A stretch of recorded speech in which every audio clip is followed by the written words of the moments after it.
Welcome back to PC Building Basics. This is part 6. Today it's time to install our storage devices. Let's do it.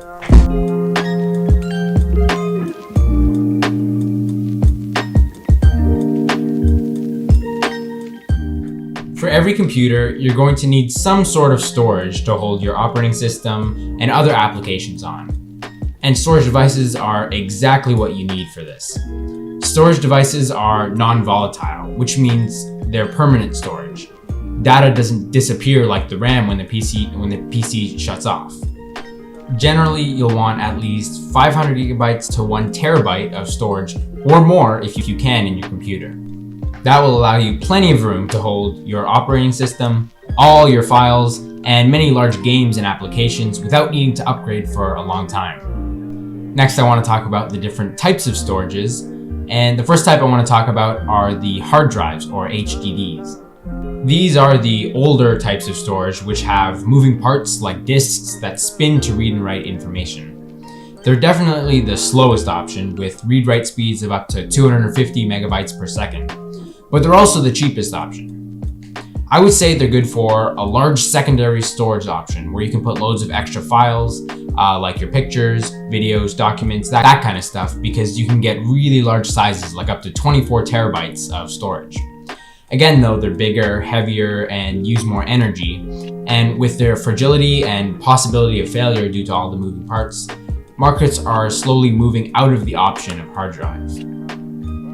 The second type of storage units are the solid-state drives, or SSDs. These are the fairly newer option with no moving or mechanical parts. Instead, they use electronic flash memory, which allows for super fast speeds between 3 and 7,000 megabytes per second. But they're definitely more on the expensive side. But they're smaller, lighter, less fragile, and more energy efficient. I would recommend that you have at least one of these for storing your operating system like Windows 10 or Windows 11 and any other main applications or gaming apps and frequently used files, because you'll be able to access or start up these files or apps much quicker. Also nowadays, you can actually find the newest version of the SSDs, which are the M.2 or NVMe SSDs. These are something like 3 times faster than a regular SATA SSD. Plus they're much smaller and way easier to install because they mount directly to the motherboard. They're also the most expensive choice, however. I would recommend that you use this as your main storage device if you have that option. But for me, my motherboard doesn't support the newer M.2 SSD, so I'll just be using a regular SATA one. Finally, I also want to bring up the disk drives because they have a very similar installation setup as the storage devices. These are used if you need a disk for listening to music, watching a movie, downloading a game, or anything else where you would need to use a disk, like a CD or a DVD or even a Blu-ray disc.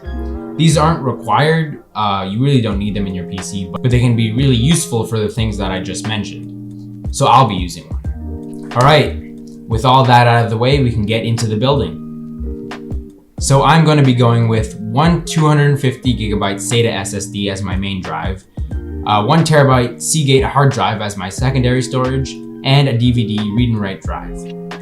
Now, to install these storage devices, both hard drives, SSDs, and DVD drives need one SATA power cable, which comes from the power supply into the device, and a SATA data cable, which comes from the motherboard into the device. Now it's fairly simple.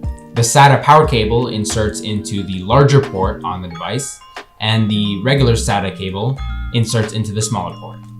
You'll need one of each of these cables for every storage device that you have. You'll also need a screwdriver for this installation. You want to start by locating your hard drive and SSD trays on your motherboard. Now every motherboard is different with this, but mine here are these little square boxes, which also have a fan in them for cooling the storage devices. Now take a look at your hard drive. On the sides there are 2 holes which hold the hard drive to the tray. The screws for these usually come with your motherboard. So take your hard drive, slide it into your tray, and align the holes with the holes on the box. Now you can simply fasten in your hard drive with 2 to 4 screws, at least 1 on each side. Make sure your drive is tightly secured. If you can do that, you'll be able to do it with an SSD as well because it's the exact same setup. Align the holes and screw it down tightly. In my case, I was only able to align one of the holes properly, so I only used 2 screws. Now for the DVD drive, it's much more simple.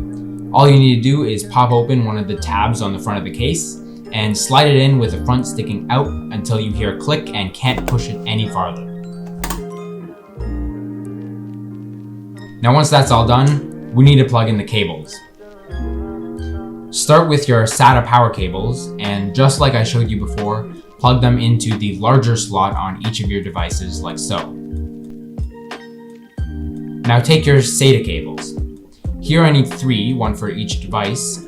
One end will connect to the SATA connectors on your motherboard, which looks something like this. The other end, again, just like I showed you, connects to the smaller slot on each device.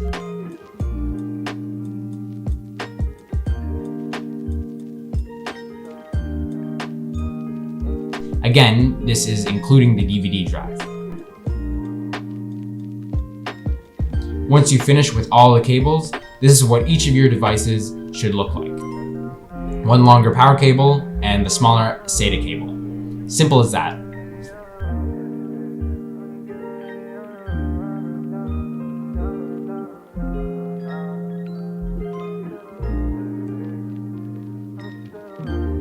Now you're done. Great work. Proud of you. I hope you enjoyed this one, and I'll see you in the next tutorial. Take care.